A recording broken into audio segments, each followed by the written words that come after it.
going on, hockey fans? Welcome back to the Gettin Chippy podcast. This is episode 4. I'm your host, Michael Magrelli. I'm here with my co-host, Alex Bro. We're ready to go. We took a week off, but we're some issues, but anyway.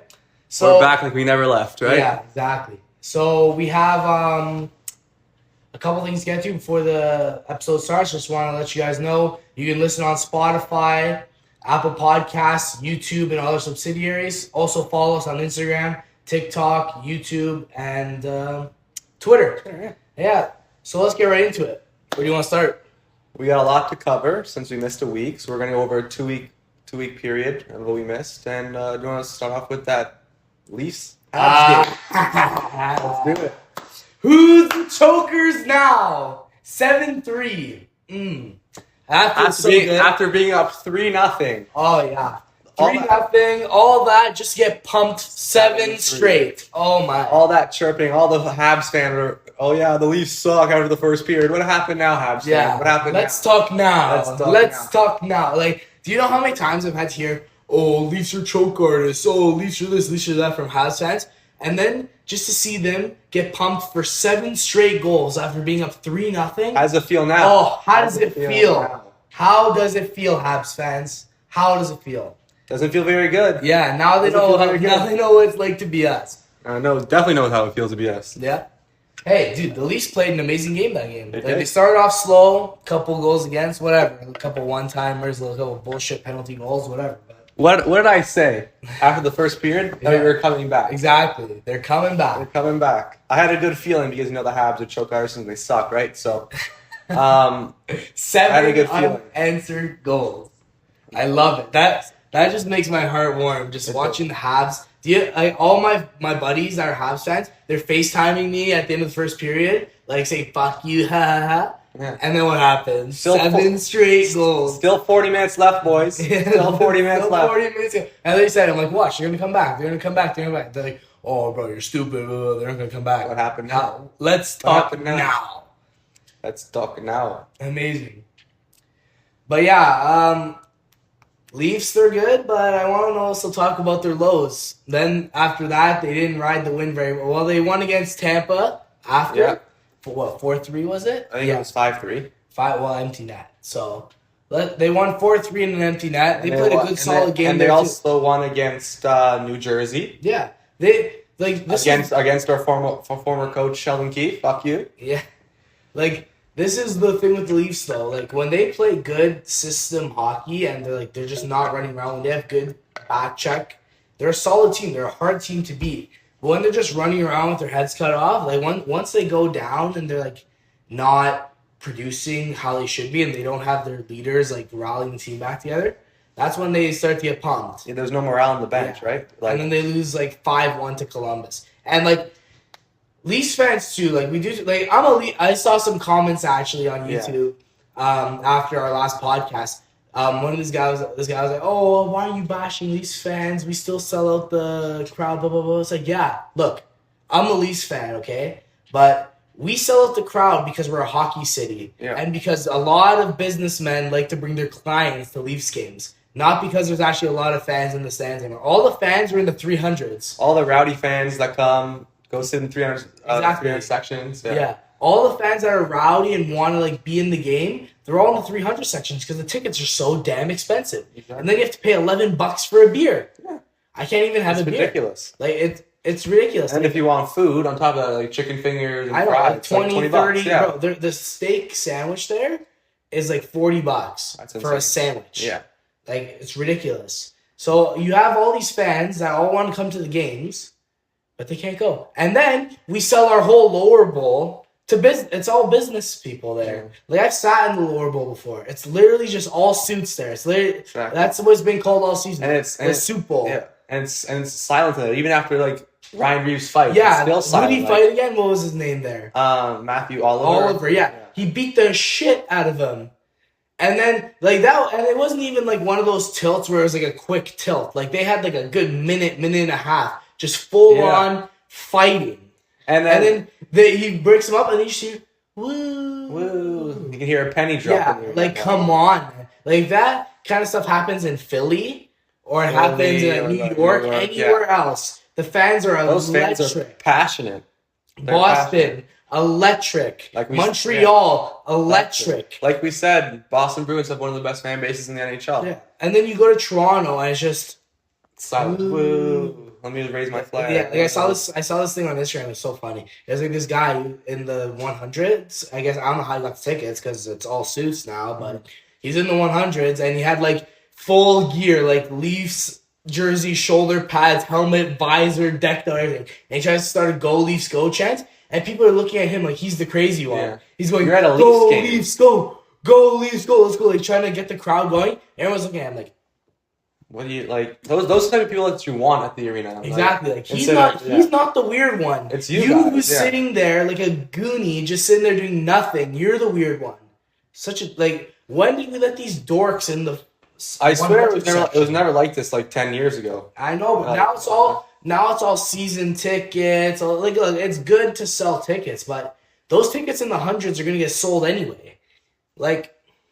And it's not like Toronto has problems selling out stadiums. No. We don't have problems selling out stadiums. We have problems getting the energy in the stadiums. Yeah.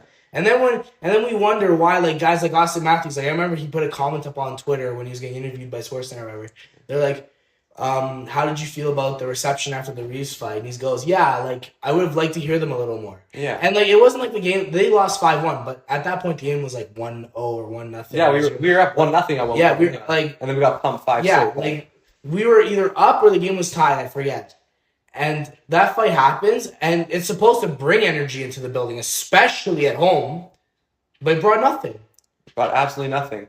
Like, you think if you were in Columbus, you wouldn't hear a big cheer after that fight? Like, Adam Fantilli, he scored a hat trick, and there was way more cheering from the Columbus fans in Toronto when he scored the hat trick than normal Leaf games. Than the fight. Yeah.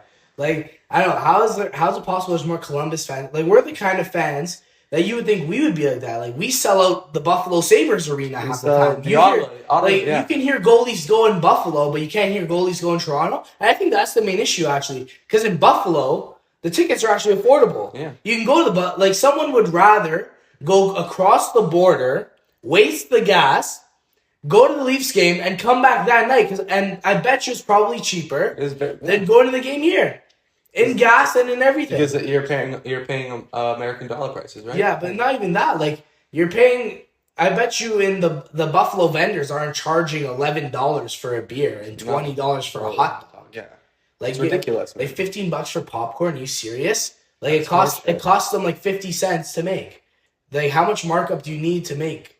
Like, I forget where it was, but a lot of... not a lot, but some leagues now, like in the States, I think it was for baseball. Yeah. They're like charging like normal prices for food, like $4.50 for a burger. But here, when you go to a Blue Jays game, it's like a $13 beer. Because they know they can charge it. Yeah. But it's ridiculous. Like, how are you supposed to have a fan base here when you're charging them $15 for popcorn? When one, you can't even afford tickets, and two, you can't even enjoy yourself on a night out and have a beer with the buds. Exactly. You can't afford anything here anymore. But like that doesn't help, that's for sure. Like, it's just, it comes to a point where it's like we shoot ourselves in the foot. If you want to be a part of like a community, a fan base, you gotta, like, all the fans are outside in Leaf Square. Those are the real fans. Yeah. They're cheering after every goal, after everything. All the suits are in the stands, and then even in the playoffs, you can hear a pin drop. Mm-hmm. Exactly. And then we wonder why you haven't won in 60 years. We can't even get a barn full of fans. You have to get a barn full of suits in. It's all these business people that are at the game to talk business. Yeah. Why don't you just watch the game and enjoy the game? Like, leave the work at your workplace. Leave all the stuff at your work. I mean, I get the clientele. Like, bring your client to a game, but the whole point is enjoying the clientele. It robs the real fans of an experience, and not only that, it robs the team of the real community that's actually behind the team. Like, all these guys, you think half these guys care if the Leafs win or lose? I bet you they couldn't even name like 5-6 guys on the roster. Besides Austin Matthews in the core four. Yeah, exactly. They're just there because they're like, let me take my clientele. That's good and all, but... And don't get me wrong, have those seats for people, but you have to reserve some of the 100 level for some real fans. Exactly. Like, it can't be just all season ticket holders there. Like... Put them in the boxes. Put them in the boxes up top, right? And then we wonder why we don't have a fan base, and then people are like, "Oh, Leafs are the best fan base in the world. We've been with them for 60 years when they haven't won a Cup." It's like, yeah, you're right. We have. Look, I'll be a Leafs fan till I die, and I'll probably still never see a Stanley Cup. But the point being is that at least give us a chance to have a community down there. Like, make tickets cheaper again. Like, what happened to like $7 Leafs games and all that? You can't even do that nowadays, right? Like, at least at the Blue Jays game, you can get a seat in the outfield for like $20-$30. Like, the prices for the food and drink are still outrageous, ridiculous. Yeah. But at least you can get in the game. In the in the nosebleeds for a Leafs game, you still have to pay $50-$60. It's like, who's gonna watch the game if you're not like a ticket holder, or like, especially in the economy right now, no one's gonna watch these games. It's ridiculous. Ridiculous. No, like, it's outrageous because we've never been a fan base that the reporters are shitting on players for the poor performance of the fans. Like Austin Matthews interviewed for the poor performance of the fans. Like, we never had that before. Yeah, like, it's usually the poor performance of the players that are the main topic. Now it's the poor performance of the fans that are the main topic. It's ridiculous. That's when you know you have a real problem. Like, the fan base sucks. I know, and I got so much hate last time for saying that the Leafs have the worst fan base in the league. We do have the worst fan base in the league. Not the actual fans that are at home or in Leaf Square cheering, but inside the arena fan base is awful. Those are the fans that are sitting in the cold, diehard Leafs fans actually watching the game outside. Yeah, and then we have like everyone else, like the suits in the first row, and then the goal gets scored, they don't even stand up. Yeah, they're just ridiculous. Nowhere to be seen. They might as well be on the couch at home watching the game, right? Exactly. It's like they're sitting on the couch. Ridiculous. It's ridiculous. But yeah, even the Leafs too, though, they're a very streaky team right now. Yeah. I don't know if I like that. Because, like, we win 3, we lose 3, we win 4, lose 2. Like, exactly. Like, if you're going to be streaky, you have to be, like, a long streaky kind of team. Yeah. Like, maybe win 5, lose 1, win 4, lose 2. Yeah. Because, like, in the playoffs, you can't go on a 4-game losing streak. Because then you're out. You're out. Yeah. Like, you can't be doing that. And it also doesn't help because, I mean, as we all know, like, John Tavares and Max Pacioretty are the lineup, and that's Stolars. And Stolars too. I mean, Stolars, I don't think Stolars was as big of a loss as Pacioretty. Because Wall's been playing good, though. Wall's been playing good. Hildeby's okay. It was horrible against Columbus. I know he was horrible, but overall he's okay. Murray's okay, but he had a weak game against the Capitals back in December. Yeah. Leafs goaltending's always been compared to last year. Picking up Stolars is really good because I think we have like a solid duo tandem right now. It's not the best in the league. If Stolars and Wall can both stay healthy, and if Stolars comes back and the same way he was before he got injured, I'm happy with that. I'm confident in that. I think now just defense is still our issue. Defense, yeah, exactly. We picked up a couple AHL guys because a couple of our defense are injured. Yeah, I don't know. Who's our starting line right now? We have Riley and Tanev. No, Riley actually got demoted. The second line, that's right. The second line. It's Tanev and OEL.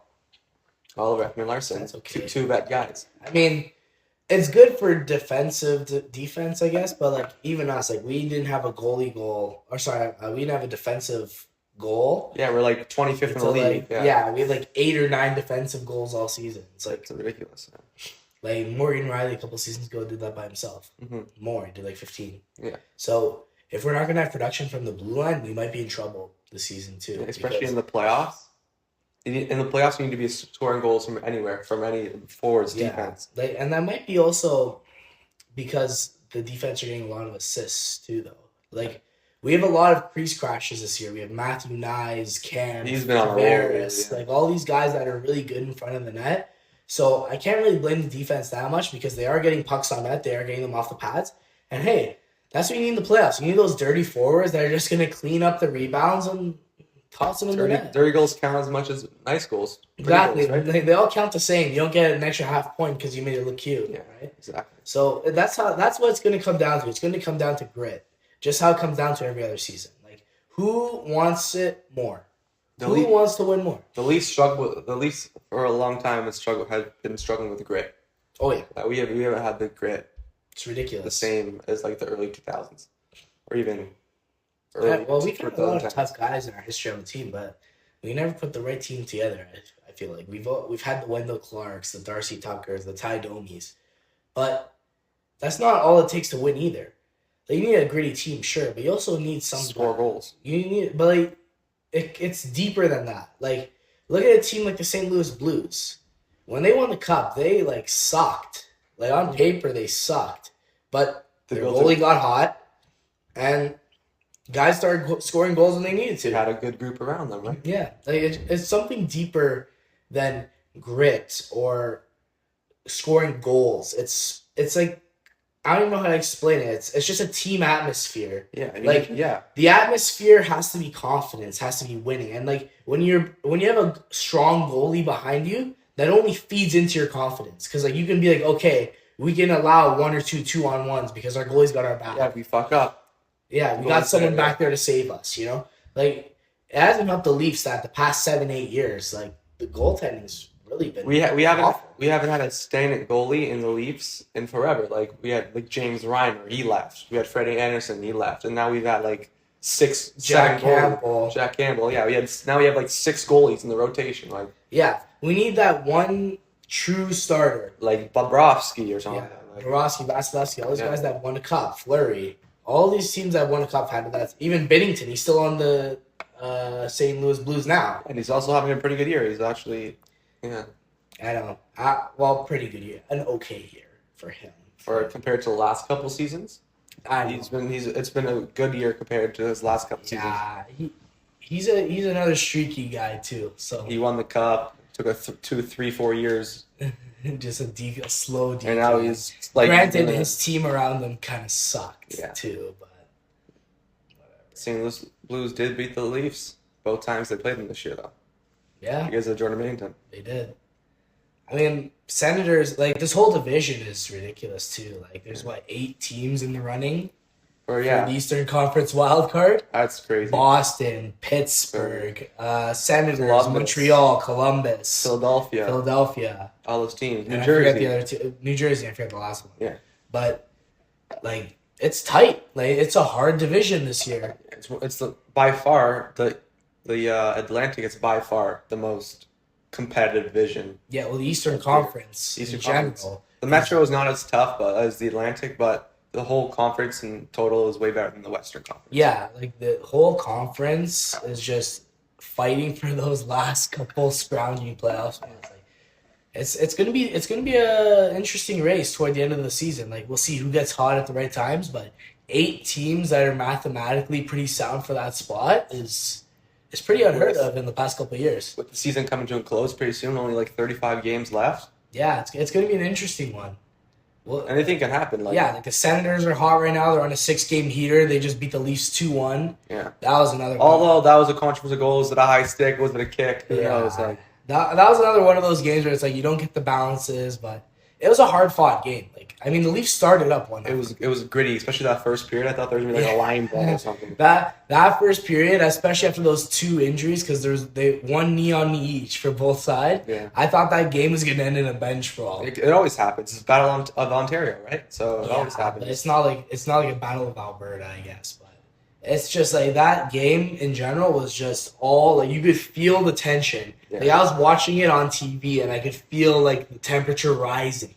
Like, especially after that second knee on that new guy, Q, whatever his name is. I forget what the boys call him Q. I forget his last name. I was like, Is I it don't know. Myers? Yeah, but whatever. He got knee on knee, like the new guy too. His first game gets knee on knee. And you can see it when the players are playing. That the tensions are high. Yeah, and then Reeves into Chuck are going at it. Yeah. It's Chuck's a little shit. That's his job. Right? Yeah. He's gonna be that guy to start something. Exactly. To poke. But those are the fun hockey games. Like, those are the games you like to watch when there's a scrap or like pushing and shoving after the whistle after every whistle, you know, or like cheap. Jabs, I don't like, not to say cheap shots, but when they're jabbing at each other, Getting in each when other's they're getting face, under yeah. each other's skin.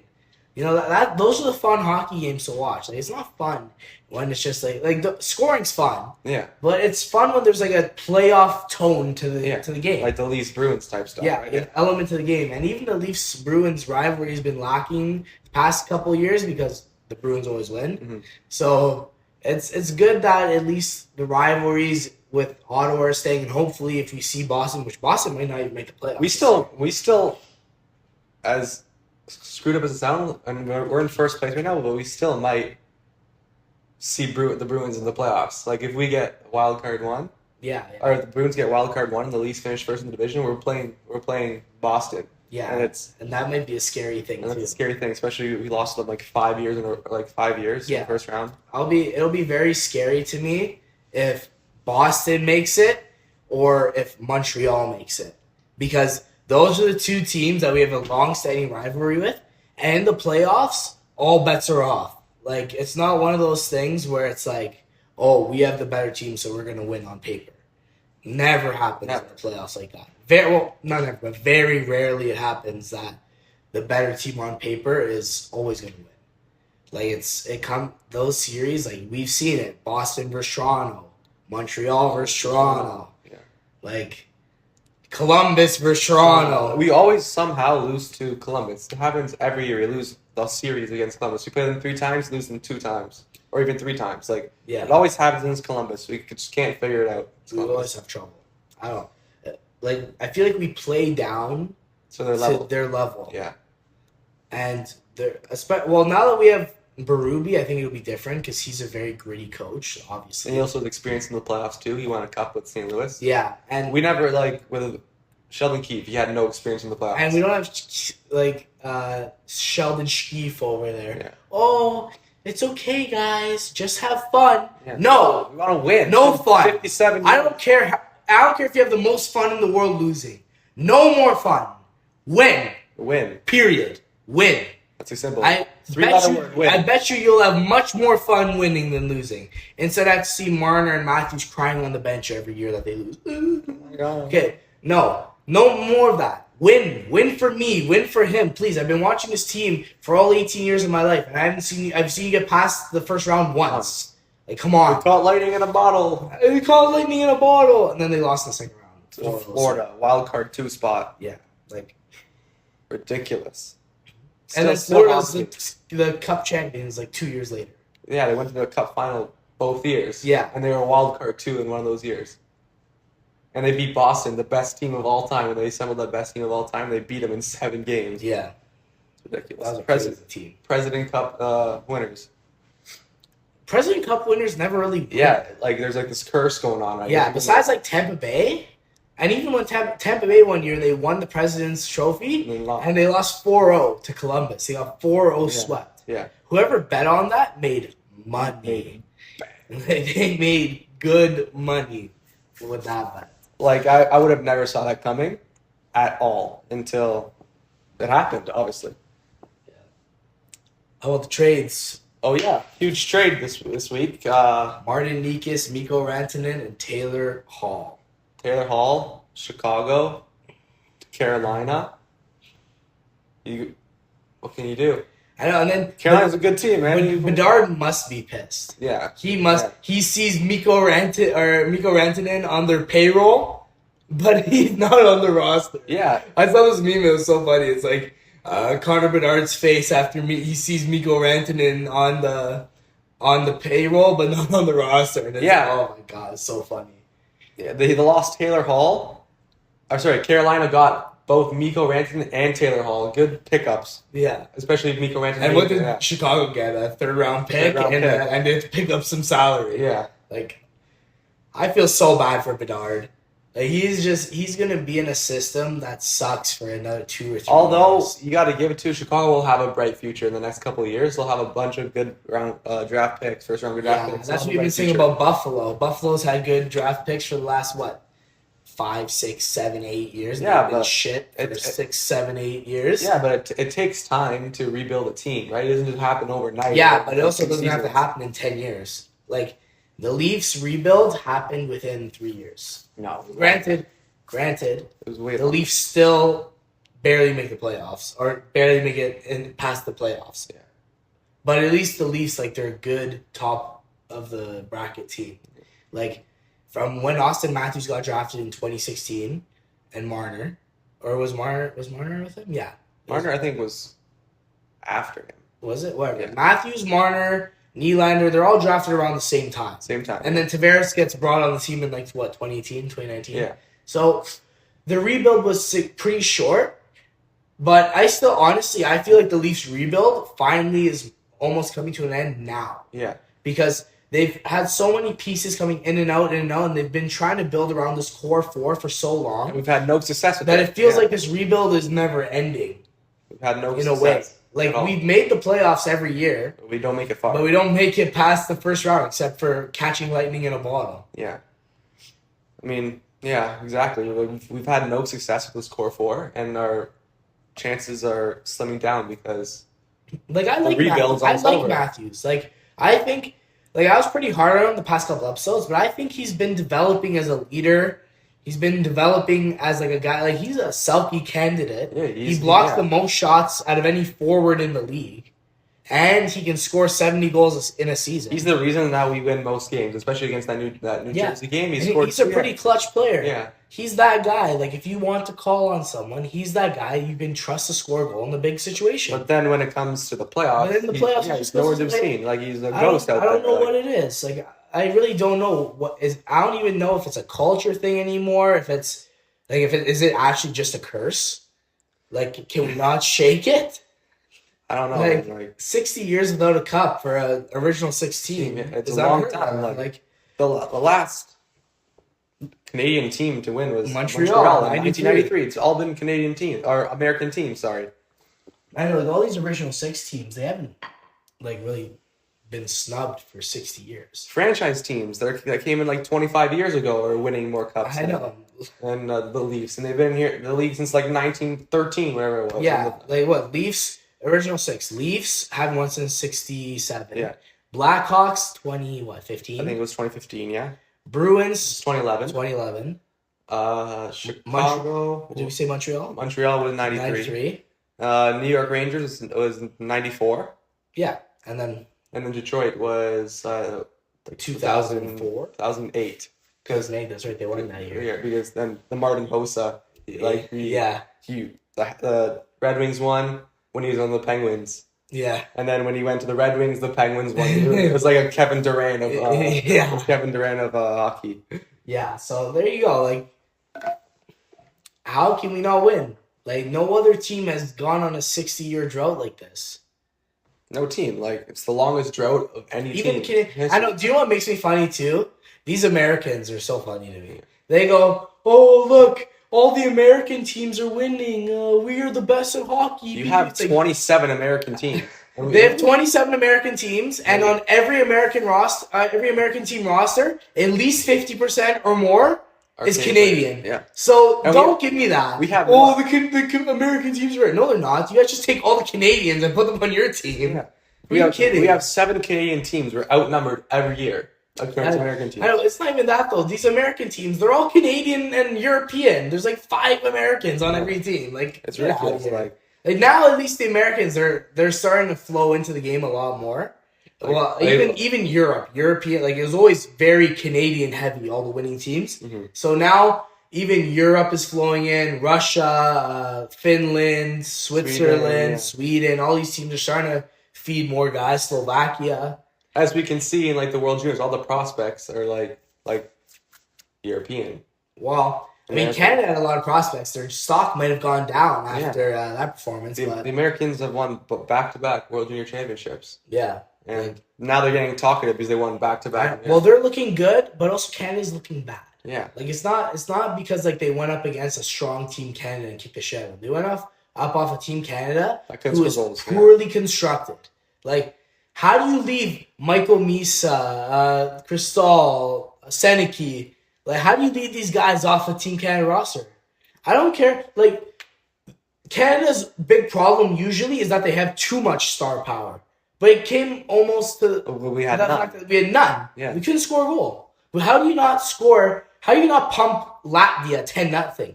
We lose 3-2 in shootout. It's ridiculous. That team is 49-3 all time, or 3-49. Yeah, all time in world play, and now they're 49-4. Yeah, or 4-49. It had to be Canada, of course, right?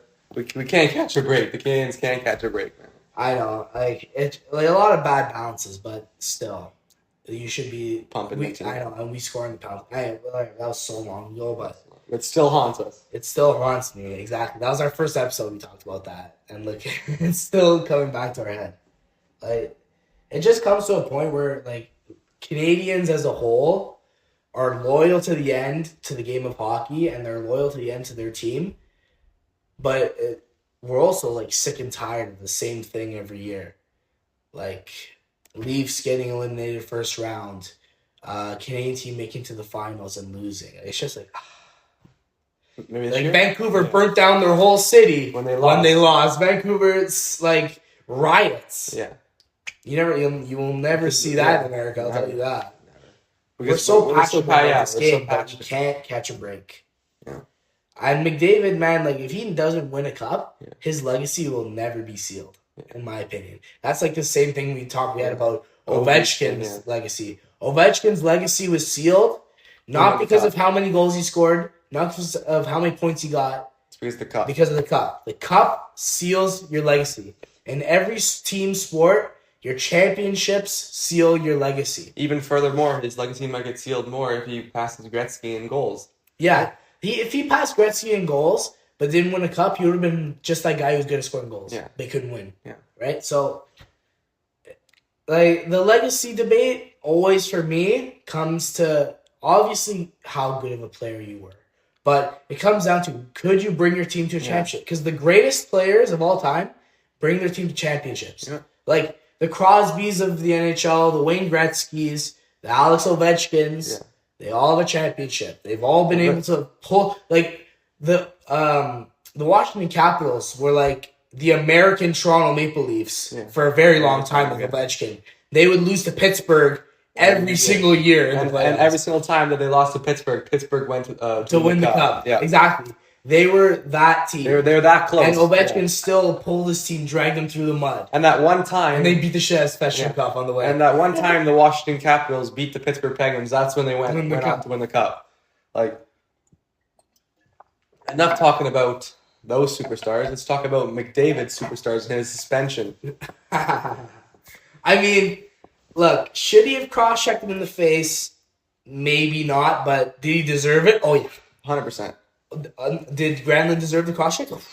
Garland, yeah. Garland, whatever his name is. He's a nobody compared to McDavid. Yeah. But, like, McDavid, too. Like, he's getting held down in a headlock, and then the guy's on top of him more, and then holding him some more. It's the ref's fault, honestly. Because if the refs would have came in, blew the whistle, broken it up, nothing would have happened. And it would give them the holding penalty, fine. But then you have to let it go on and on. And then McDavid gets up and says, you know what? And the refs didn't even call a penalty. So you fuck this guy. Boom! Yeah. Cross-check him right in the mouth. So how does that taste? How does the CCM stamp? Yeah, how does CCM stamp on the bicuspid taste? Shout out Shorzy.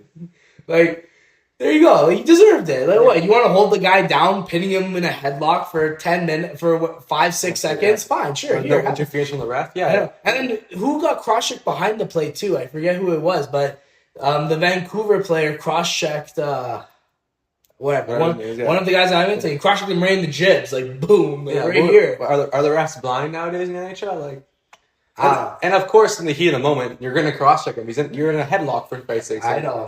Like, I would have done like the Ty Domi special, drop a glove and sucker punch him. Grab, boom. He won't freaking headlock you again. Yeah, he'll remember that one. They need to protect the stars. Give me a break, okay? It's not like McDavid is Ryan Reeves and he's going out there and his job is to hit and hurt people. His job's to score goals, okay? And don't get me wrong, I'm not saying that superstars should be have immunity. Like they shouldn't have immunity from getting suspended or getting chippy or whatever. But it comes to a point where it's like, look at the situation. He has him pinned down. And he gets up fine. Like, the reaction, was it a little much? Sure. Give him a double minor. Yeah. Give him a game. But 3 games for a guy who's never been suspended ever? Like, come on. what I noticed is that I remember when Morgan Riley cross-checked for Riley Gregan, he got 5 games for that. Yeah. And McDavid was up close in his face, and he only got 3 games. Yeah, I know. Favorites, maybe. Yeah, well, Toronto Maple Leafs, Mr. Peros over there in NHL player safety doesn't like the Leafs. You know why?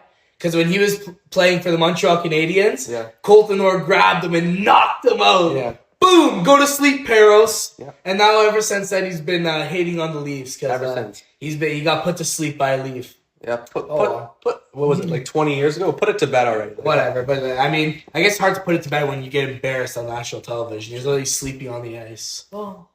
He woke up. What happened? Did I win? He was smelling roses. Yeah. You had to get the smelling salts out for him. He was sleeping his ass so up. bad. Like, I don't know, Peros is a goonie, but he's a goonie. Right? I mean, and that cross check by Riley was so well deserved by Greg too. Like, take a slap shot into an empty net. Yeah, that's like everyone always talks about hockey. Like, why do we do all this stupid shit? Like, why is there fighting? It's the code. Like, if you don't play hockey, you won't understand the code. Yeah, like it's just like you don't even. It's not even said. It's something you learn over time playing. When you play hockey, yeah. Like, you don't do disrespectful shit because you get your jibs knocked out for it, and that's just always been the code. You don't hit the goalie. You don't put the puck in the net after the whistle. Yeah. Like, you don't take a slap shot into an empty net. Yeah. Because to be a cool kid. Especially when you're up 3 goals. Like, they're up 6-3. Yeah, to be a cool kid. Yeah. Or you get stamped right in the face with a stick. Yeah.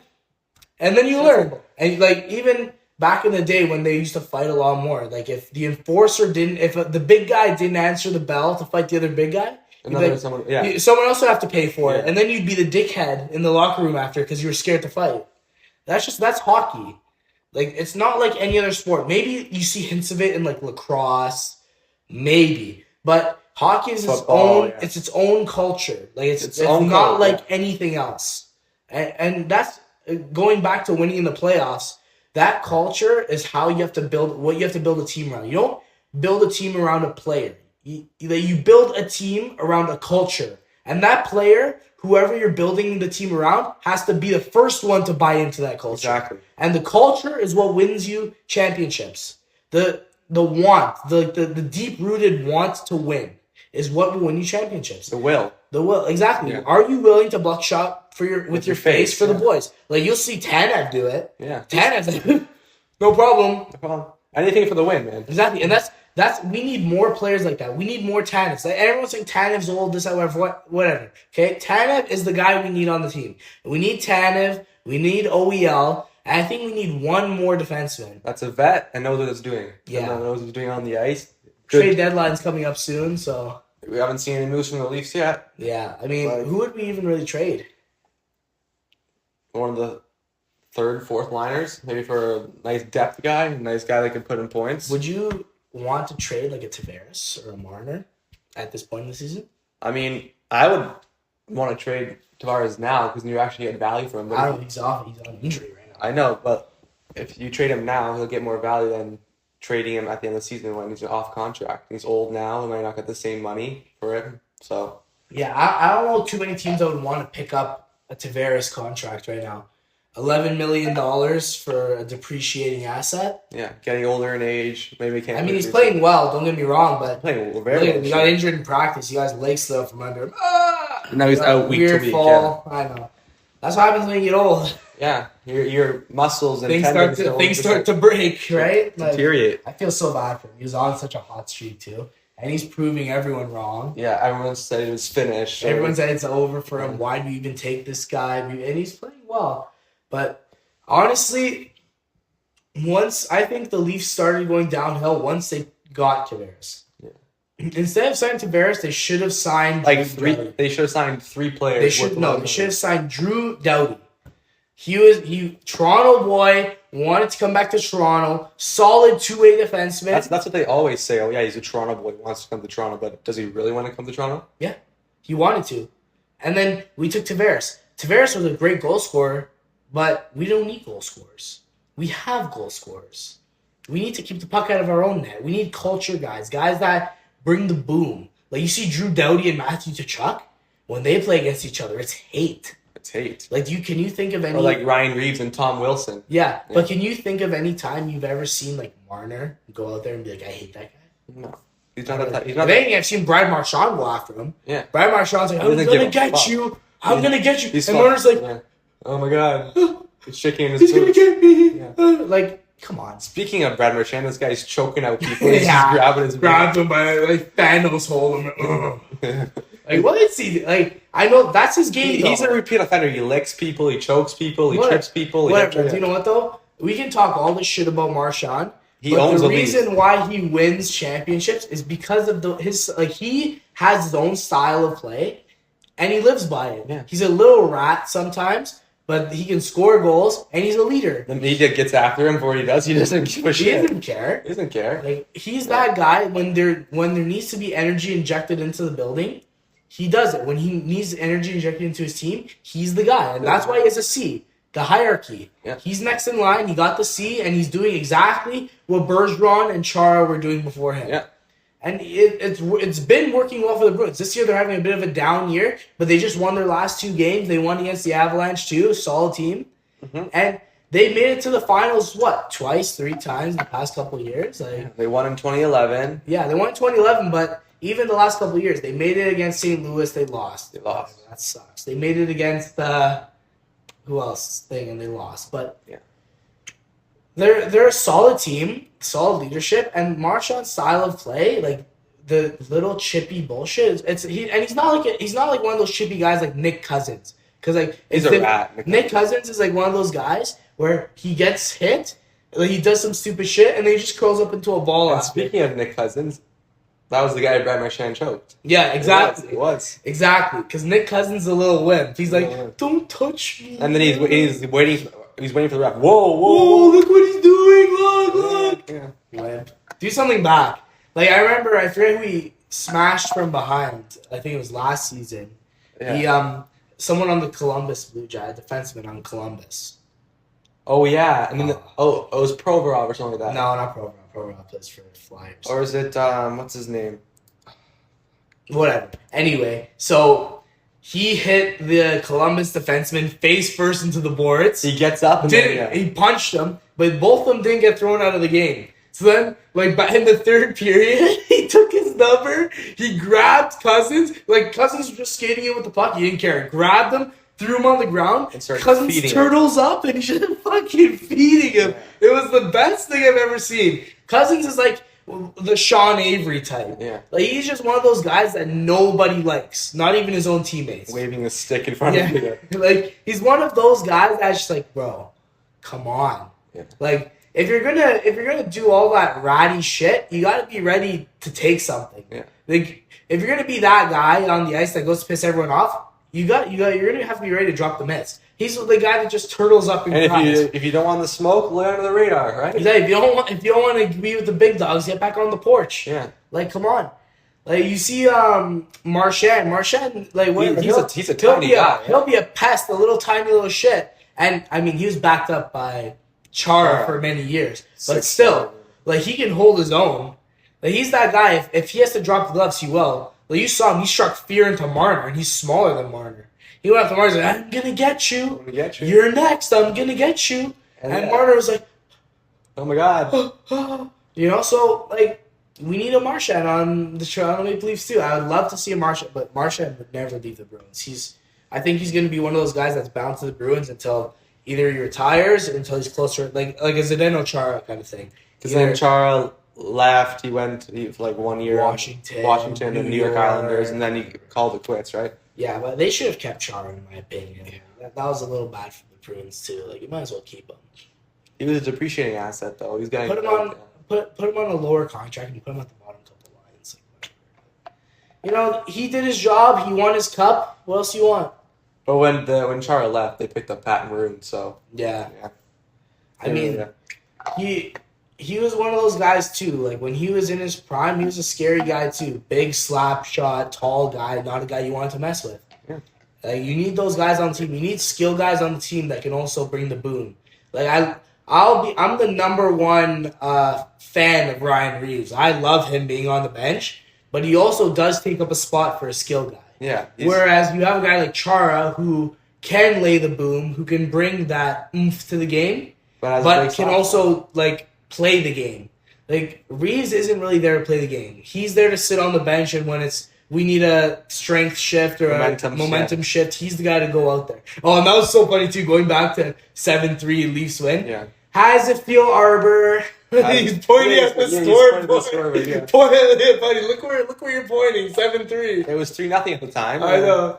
That's a smart move by Xhekaj too, though. Like, I wouldn't fight at 3-0 either. You want to keep the momentum, but it was just so funny seeing he's pointing at the scoreboard and then 7 unanswered goals. Not that Reeves had anything to do with nothing at all. But it was still funny to me. Yeah, that was a pretty funny moment. So funny, I loved it. And how about the goalies? Yeah, putting in multi-point games now. What is this? Alex Nedeljkovic, right? What? Goalies are putting up more points than Ryan Reeves in a game. How many points has Ryan Reeves got this year? Like 5? Maybe. If he's lucky.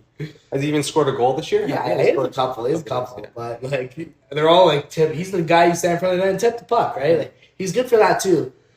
He's not going to be the guy you send on a penalty kill or a power play, because he can't skate. But he's that guy that you sit him on the bench and let him throw fists. And it's so funny though, like. What a goalie goal, 19th goalie goal in the NHL history by Nedeljkovic. He had an assist and a goal. He's doing better point sheets than some of the Leafs do every night. That's like, it's insane, man. Yeah. And while we're on the roll of toughness and fighting, fighting in the NHL over the last month, 2 months, 2 weeks, bro. 2 weeks, but like at a bigger scale, month 2, it's been increasing, especially this season. And like some of it is good. Like I like a good scrap, whatever, but some of it's also soft too. Yeah. Like, you can't lay a clean hit in the NHL anymore without a fight happening after. No, at all. Like someone, and it's not even like fine. If you hit a star player, that's different. Then, then you have to respond. But like these 2 third lines are going up against each other. Like someone gets hit, it's like that's hockey. Yeah.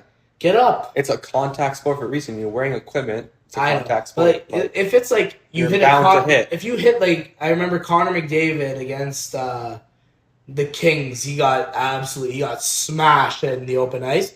Answered the bell, fine. They fought him, fine. That's different. And then McDavid went to go on and score the only goal of the game. They won. Oilers have been a thorn in the LA Kings side for a very long time now. But anyway, as I was saying, like that's fine. If you hit a star player or any of the captains, like if a captain gets hit, that's different. You respond. Exactly. Or if it's a dirty hit, fine, respond. I love that. But if it's a clean shoulder-on-shoulder check, let the kid play the game. Play hockey. Like it's hockey. You can still shoulder checks are legal, right? It's legal. Play the game. Like it's hard for me to say that too though, because I love watching fights and I love the physical Gettin Chippy element of the game. Like obviously you want the guys to be chippy. You want like when it's push comes to shove, you want your teammates to have your back. Yeah. That's fine. But it also comes to a point too where it's like there's too much little tiny scraps in the game that like it takes the value away of the chippiness aspect of the sport. It takes it away. Because like in the playoffs, you'll see the chippy aspect almost perfectly because teams don't want to get the extra penalty. So they'll have hard hits. But when it's time, when it's like whatever, 2-1 game, 2-2 game, and something soft happens, something soft happens, like the guys aren't going to respond that way. But when one of the stars gets hit or dirty hit, you have to respond. You have to get a little chippy. Getting chippy. You have to get there. You have to get there, man. That's the game too. That's just as much as part of the game. As much as discipline is a part of the game, it's just as much as part of the game to defend your boys.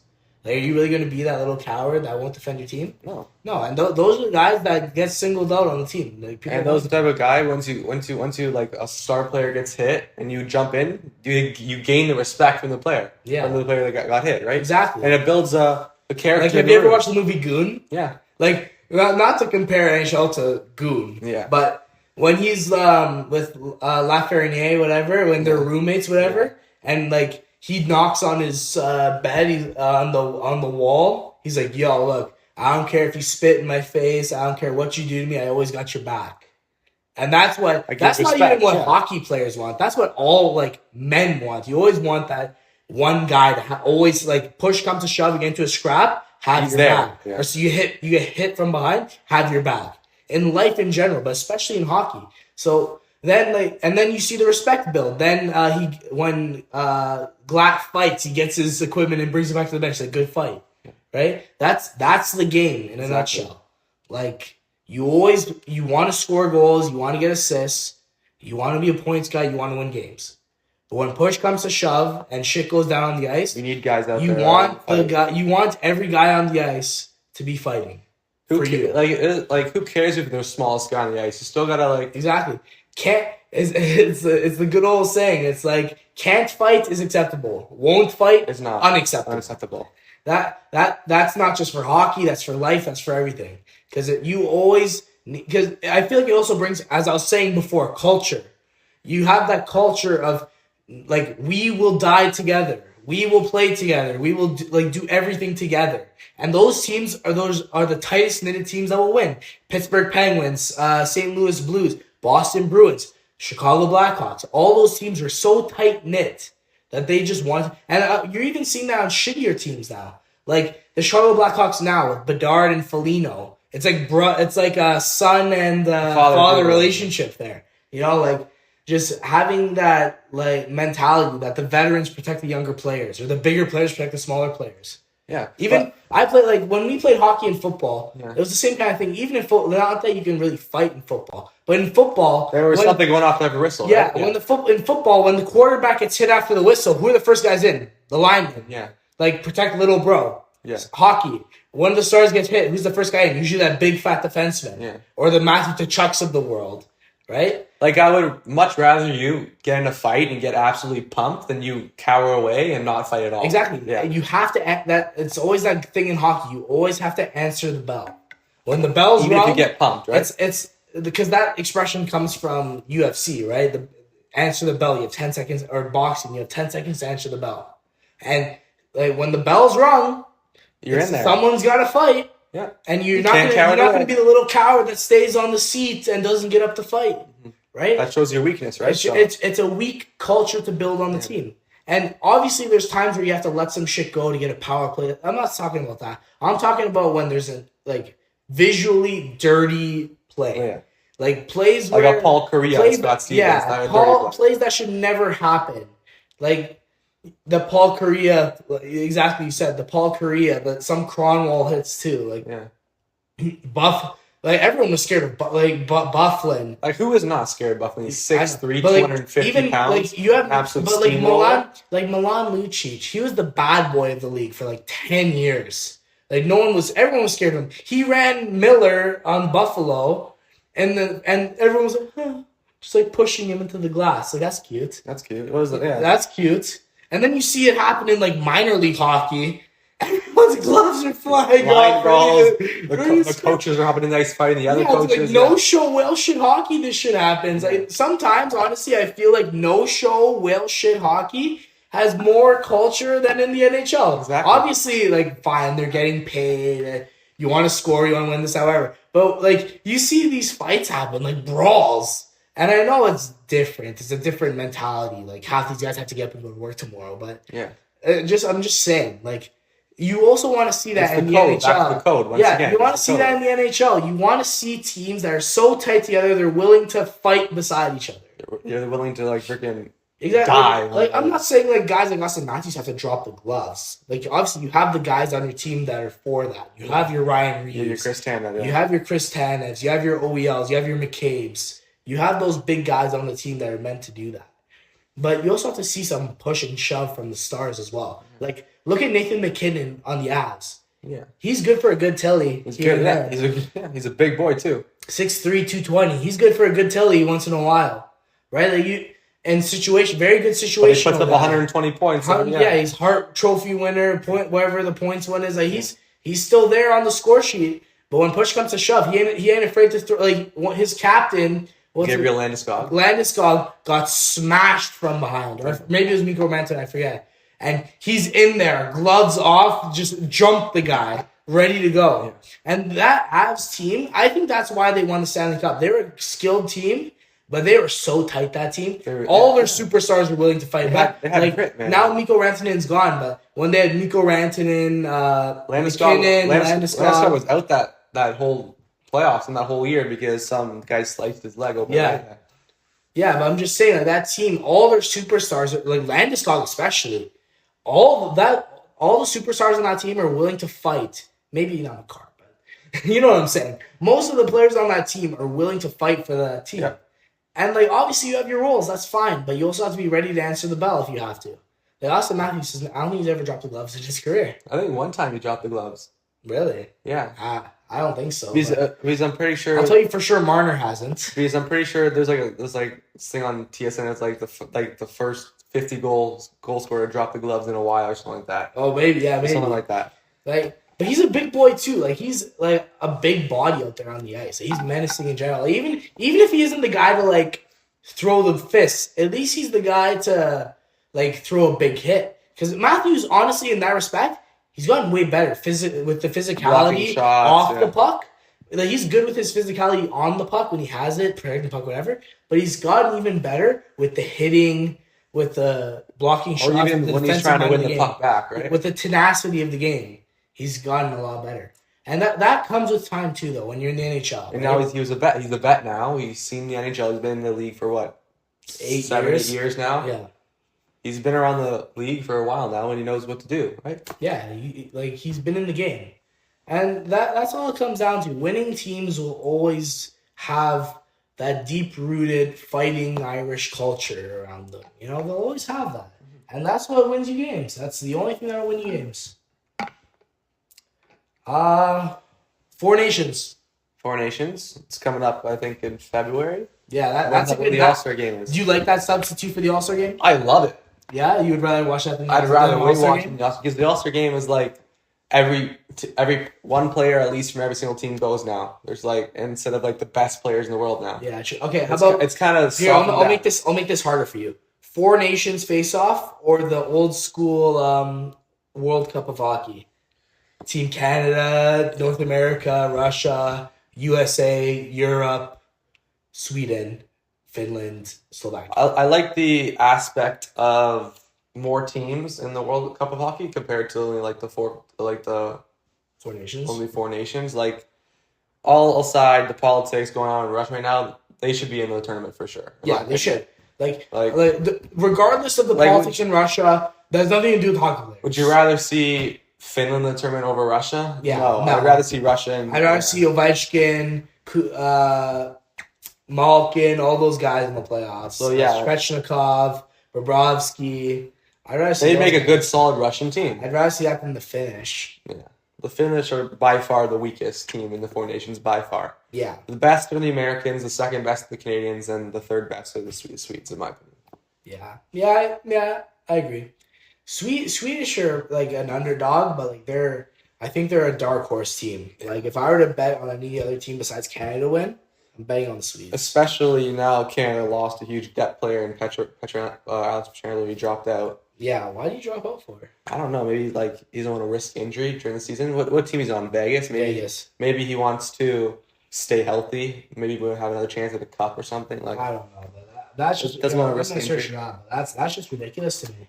Like I heard about that too. If I'm pretty sure you feel the same too. If I had an opportunity to represent my team or my country in any aspect of the hockey aspect of the game, I would 100% go, no matter what. It's your country, for God's sake. Like I'd go for sure.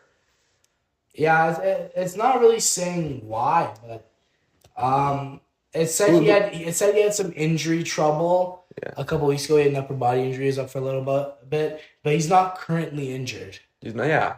So I think it might. Maybe there's like some underlying issues that. I don't know about underlying issue. I think it's more about like longevity for the season for him, which I get, but like because Vegas is in a very good spot right now. Like, who doesn't want to represent their country? I would love to represent my country. I think I'd rather play in the Olympics than in the not in the NHL, but I'd rather play in the Olympics than like an NHL game in February. Yeah. Who cares? Yeah, exactly. Who's the replacement? Do they have unannounced? Unannounced. Ridiculous. So right now it's just the D pairs are kind of fucked up right now. Colton Parayko, like who the hell is that? He's on St. Louis. I know, but still, But, like, who the hell's like that? Cale Makar. So I think the first line will realistically be like Cale Makar and Devin Taves. So they're already line mates. They're already line mates on the Avalanche. Right, and then Josh Morrissey. No. Cale Makar, Josh Morrissey are the first you think line. so? Josh Morrissey doesn't get the respect as people. He's been unbelievable the past 5 years.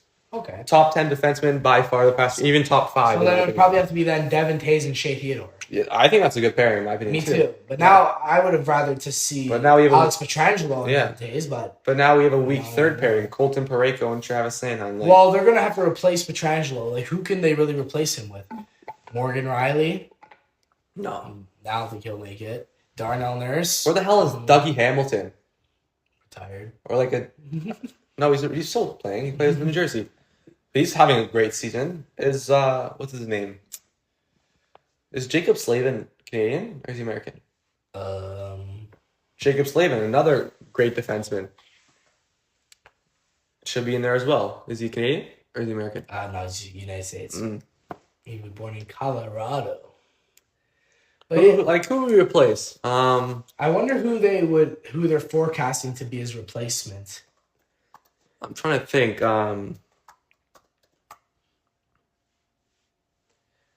Let's see. Vegas Hockey Now. What are his likely replacements? Let's see. Elliot Friedman. What does Freedsy think? Mackenzie Weegar. Dougie Hamilton. Or I love Mackenzie Weegar. That's a good one. Or even Brandon. Isn't Brandon Montour Canadian?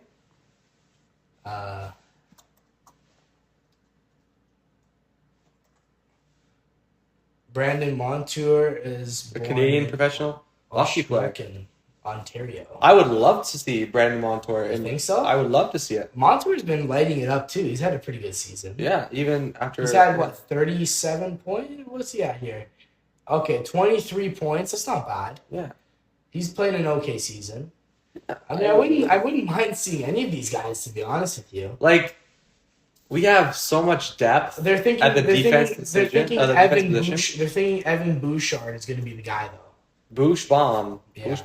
They're thinking Bouchard's going to be the guy. I mean, 37 points in 49 games. That's good. Not too bad. And he's a pretty big presence. 6'3", 192. Can't ask for really much more. Plus 15 on the season. Yeah, he's a great defensive defenseman that can also put up points as well. Exactly. I mean, he's playing with McDavid, but he will now be playing with McDavid, Crosby, McKinnon, and all these guys. So that'll only, I'm sure, boost the scoring of all the defensemen for sure. All these guys are good at distributing. Like, Crosby is probably one of the best to ever do it, distributing. Yeah, he's a very good distributor. McDavid's out of this world distributor. McKinnon's more of a sniper, but he can distribute. He can also distribute too. He's fast. And all these guys draw a lot of attention, which is really good for defense. And when you have a fast team and then like defense is like slow, you can get penalties, draw penalties, right? Yeah, well, the defense aren't even slow, like Cale Makar. No, I'm talking about like other teams. Oh yeah. Oh, you mean compared to yeah. Compared to like the other nations. I mean, the United States have a pretty good team too, though. They do. I'm excited to see that game if they ever. It will happen. There's no way you can have a tournament without the United States playing Canada. I'm pretty sure you got a round robin. You play all the teams, and then obviously the seeding, right? How you do in the round robin. Yeah, their Four Nations roster is disgusting too. Quinn Matt Boldy, Kyle Connor, Jack Eichel, Brock Faber, defenseman. I wish we had him on our team. Adam Fox, Jake Gensel, Connor Hellebuyck, unbelievable goalie. Like, Vezina Canada right now. He's probably going to win again. Yeah. Noah Hannafin, D. Chris Kreider, forward. Dylan Larkin, Austin Matthews, Charlie McAvoy, JT Miller. They have a big team, dude. They do. Their whole team is over 6 foot, except for Matthew Boldy, 2 and 3 guys. No, Boldy's 6'2". No way, Matthew. Yeah, Boldy's 6'2". Literally, the only guys that are under 6 foot or 5'11". And it's Trocheck, Jack Hughes, and Gensel. Gensel and Fox. So they have. Their defensemen. Did Quinn Hughes get snubbed? No, Quinn Hughes is there. Okay, good. I'm just making sure. So Quinn Hughes is 5'10". He's the shortest on the team, but they have a huge roster. 6'2" in Boldy, 6'4" in Hellebuyck goalie, whatever. But 6'3" in Hannafin, 6'3" Chris Kreider, 6'3" Austin Matthews, 6'4" Brock Nelson. Like they have a big team. 6'6" Ottinger's their backup goalie. 6'3" Jacob Slavin. There's your Slavin. Yeah. I would love if he was Canadian. I would love to. Swayman 6'3", Tkachuk 6'4". Yeah, like they got other Tkachuk 6'2". Like I would love to see how the Canadian defense are able to handle all those big boys. I think they'll be fine. We have pretty big defensemen on our team. We do too, but like the Canadian team's pretty tall too. Now it's gonna be a fun tournament to watch. I'm not really February 12th is when it starts. Yeah, I'm not really liking the fact that Finland got a team over Russia. I get the political stuff that is to do with that, but come on, like is it good for the game? I don't think so. Like, wouldn't you much rather see a Russia versus America? Yeah, and I also much rather see other nations than just 4 nations, right? Well, like that's what I was saying. World Cup of Hockey is better in my opinion. Yeah, like Shea Theodore, Devin Tays, Sandheim's pretty big too. Morrissey, McCarr's the only one. Morrissey's pretty small. I think Morrissey's like 5'9". Yeah, but Morrissey's a playmaker. He's a playmaker. I'm so scared about our goalies, man. Oh my god, our goalies look so bad right now. Like Bennington, Hill, why is Montembeault over Logan Thompson? Making it over Logan Thompson. Logan Thompson is 19-2-0. Yeah.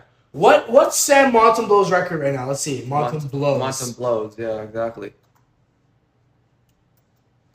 Like, how is he getting snubbed?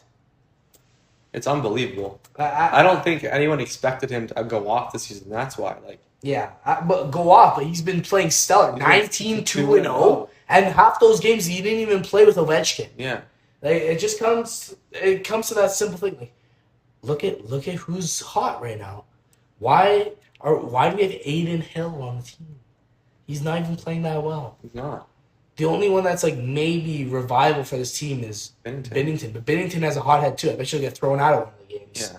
Knowing him, like he's the type of guy that uses a blocker to punch someone. Right? Yeah. Who did he do that to one time in the Wild? He did that one time. Yeah.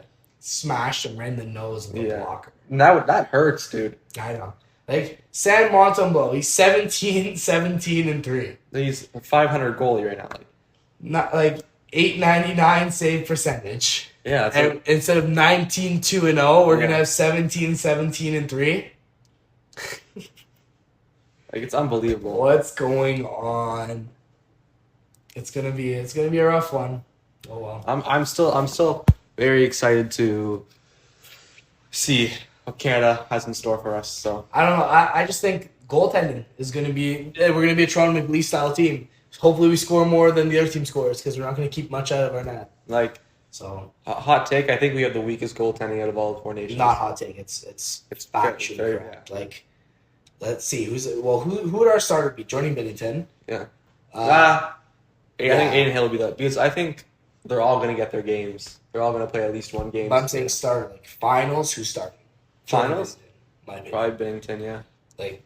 And then America is gonna be Hellebuck all the way. Or maybe you never know. Hellebuck might have a bad tournament and they put an Ottinger. That's a great backup goalie. Yeah, they have much. I would take if I had Hellebuck, I would take any of the backup goalies over any of the starting Canadian goalies. Exactly. So, and then who's the starting goalie on Sweden? Markstrom. Great goalie, 6'6". Linus Ullmark. Philip Gustafsson, I think, is going to be their 3. Last time I checked. And then who's Finland's goalie? Is it Lankinen? Who knows?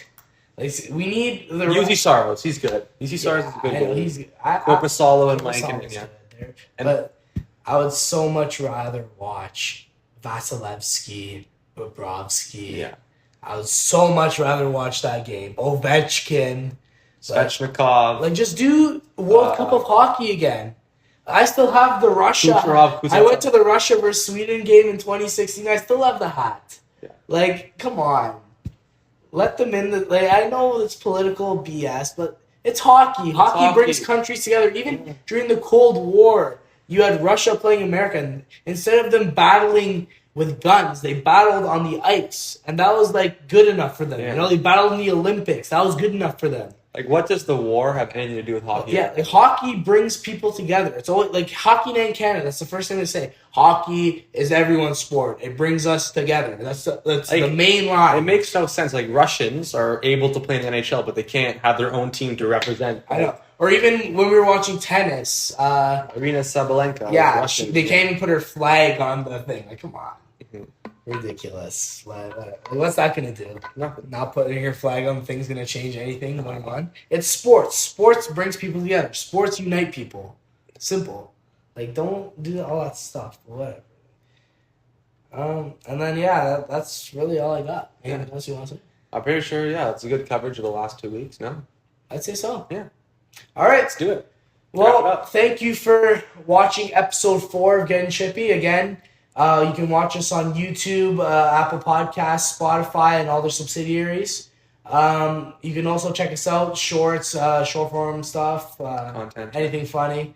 You can see it on Instagram, TikTok. Most of the updates for Gettin Chippy will be posted on Twitter, or X as it's now called, and then YouTube Shorts. So thank you for watching. From me To Alex. have a good night.